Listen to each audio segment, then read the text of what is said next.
जय श्री राम दोस्तों, वॉक पे चर्चा में आप सबका स्वागत। एक मूवी आई हिस्टोरी ऑफ इतिहास। उसको किसी भी तरह से बॉलीवुड माफिया ने, बड़े बड़े सिनेमा चेयर्स ने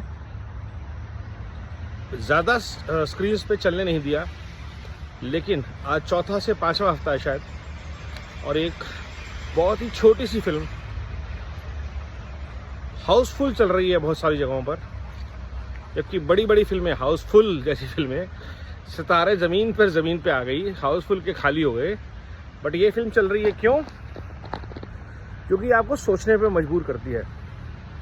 तो हर भारतीय को ये फिल्म अवश्य देखनी चाहिए, डबिंग में देखनी चाहिए, हर लैंग्वेज में देखनी चाहिए, क्योंकि एक प्रयास जो भारत की इतिहास को इरेज करने का था, सच्चे इतिहास को, उसको डॉक्यूमेंट करके किसी व्यक्ति ने उठाया देश के सामने। ये उसकी कहानी है, और कोई वो ऐसा हिंदूवादी या जिसे कहते हैं राइट विंगर नहीं था। He is a physics professor who does coaching, who questioned what is written in the books and why many things have been ignored by the writers of history। अगर हमारे ऊपर अत्याचार हुए तो ये बताया क्यों नहीं गया? किसने किए, ये बताया क्यों नहीं गया? देश की संस्कृति और संस्कार क्या थे, वो बताया क्यों नहीं गया? क्योंकि जो ब्रिटिशर्स थे, उसके बाद, उससे पहले मुगल थे और उसके बाद कांग्रेस थी, तो ये तीन जो लेयर्स थी, their whole existence lied on, इनका पूरा का पूरा अस्तित्व इस चीज़ पे था कि भारत को उसकी जड़ों से कैसे काटा जाए, उसके ज्ञान से, उसके संस्कार से, उसके पराक्रम से। और ये प्रयास लगभग 400-500 साल तक चला है। कुछ लोग बोलते हैं 1000 साल तक हमारे लोगों ने राज किया। वो राज नहीं था, वो लूटपाट थी, और वो होने दिया गया क्योंकि भारत एक सांस्कृतिक विरासत वाला राष्ट्र था। हमें लगा हमारा कोई क्या बिगाड़ लेगा। अफगानिस्तान चला गया, पाकिस्तान चला गया, एक इंटीग्रेटेड कल्चर जो था, right from Afghanistan to Pakistan to Bangladesh to Bhutan, Nepal, Myanmar, Himalaya की गोद जिसे हम कहते हैं, वो डिस्ट्रॉय कर दिया गया, डिस्टॉर्ट कर दिया गया इन दिस मिलेनिया। और ये सवाल वो बुक उठाती है कि क्यों।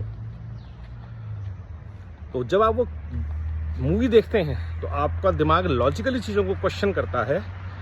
और बहुत सारे लोग बोलते हैं आप पुरानी बातें करने का क्या नतीजा? If you don't know where you are coming from, it doesn't matter where you go. आपको कोई बोल देगा पेंसिल्वेनिया पढ़ने चले जाओ, आप चले जाएंगे। आपको बोलेगा जी जर्मन स्कॉलर मैक्स मुलर ने जो इंडिया के बारे में बताया वो फैक्चुअल है, आप मान लेंगे, क्योंकि आपको अपनी हिस्ट्री ही नहीं पता। आपको नहीं पता कि अशोका पिलर जो था वो क्या था, क्यों इतने साल तक भारत की साइंस और टेक्नोलॉजी अव्वल रही। 1,500-2 हज़ार साल पुराने बने हुए मंदिर आज भी क्यों खड़े हैं?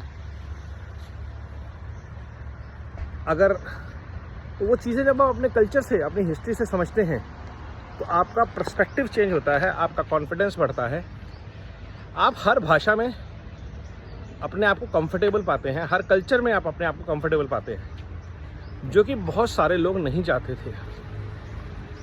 वो चाहते थे कि आप चाहे भारत के रजवाड़े हों, लेकिन जब अंग्रेज़ों के सामने जाएं तो सूट बूट में जाएं। तो उन्होंने भारत के रजवाड़ों पर अटैक किया। इसलिए every Indian Prince was educated in Britain, France and other places, largely Britain. उनको पता था कि आपको अपने वर्ण व्यवस्था, गुरुकुल व्यवस्था पे नाज है, तो उन्होंने आपके समाज में कास्ट घुसेड़ी, आपकी एजुकेशन सिस्टम को डिस्ट्रॉय करके मिशनरीज को दे दिया।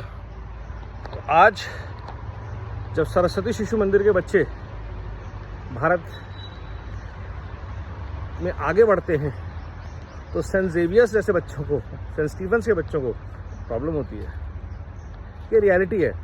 कॉन्वेंट आज भी बहुत बड़ी चीज़ माना जाता है। गरीब के बच्चे का सबसे बड़ा था मेरा बेटा अंग्रेजी बोल ले। हमने देखा इस पिक्चर में, और लोगों ने रिलेट किया क्योंकि वो रियलिटी है।